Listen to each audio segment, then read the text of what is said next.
That secret is a tiny piece of silicon, a microchip. But that's not the real secret.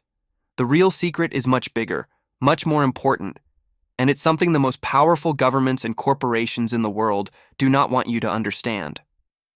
So, let me be absolutely clear. The main topic of this video is absolute control. What if I told you that every single advanced microchip on this planet, the chip in your iPhone, in the servers that run the internet, in the electric vehicles, every single one is made using a machine that can only be built by one company, not two companies, not a handful, just one? What if I told you this machine is the most complicated device ever made, costs $200 million, and works by creating thousands of tiny explosions of molten tin per second? This isn't a story about technology. It's a story about a monopoly. So complete, so total, that it has become the single most important choke point in the global economy and the central weapon in the new Cold War between the United States and China. Who is this company that holds the entire digital world in its hands, and how did they achieve a power greater than most nations? Stick with me. The company is called ASML, and they operate out of a quiet town in the Netherlands.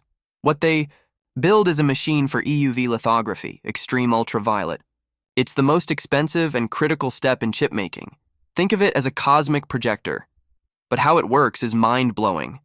Inside a perfect vacuum, tiny droplets of molten tin, the size of a virus, are zapped by a high-powered laser 50,000 times a second. Each zap creates a tiny star, a plasma explosion that releases a special kind of light, EUV. That light is then guided by the most perfect mirrors ever created. Made by Zeiss, these surfaces are so flat that if you scaled one to the size of Germany, the biggest bump would be less than a millimeter high. This light prints impossibly small circuit designs onto a silicon wafer. That's how you get the billions of transistors on a single advanced chip. It is, without exaggeration, one of the most complex engineering marvels in human history. So how did one company pull this off? It wasn't a grand plan. It was a massive gamble. ASML started in a leaky shed in 1984. For decades, they competed, with giants like Nikon and Canon. But in the early 2000s, everyone knew EUV was the future.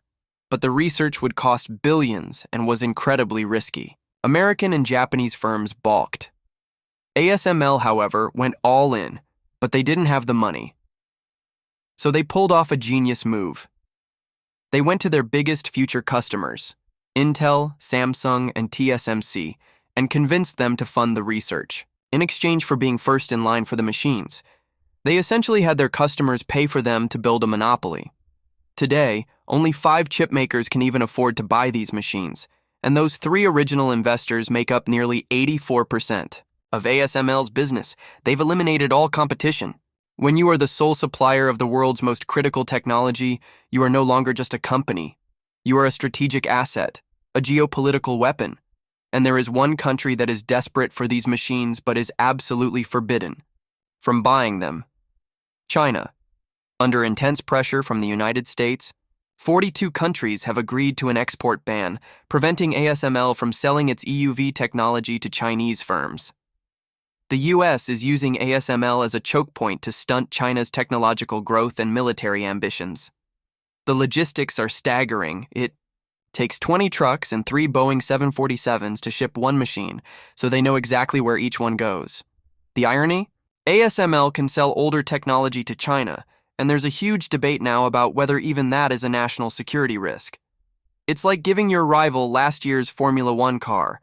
It's not the best, but it's still dangerously fast. ASML dominance is now absolute. Experts say it would take a competitor decades and hundreds of billions of dollars to even try to catch up. They have woven a web of over 800 suppliers, many with exclusive deals. As their CEO says, it's worse than being married, because you cannot divorce. So the next time you use your phone, drive your car, or connect to the internet, remember that it all flows back to this one company in a quiet Dutch town, running a machine that creates miniature stars to print the future. A company that, without most of us ever knowing its name, has quietly become one of the most powerful entities on Earth. What do you think? Is it dangerous for one company to hold this much power over all of us? Let me know your thoughts in the comments below. If you appreciate this breakdown of the hidden forces that shape our world, don't forget to hit that like button, subscribe, and turn on notifications. Take care, and see you in the next one.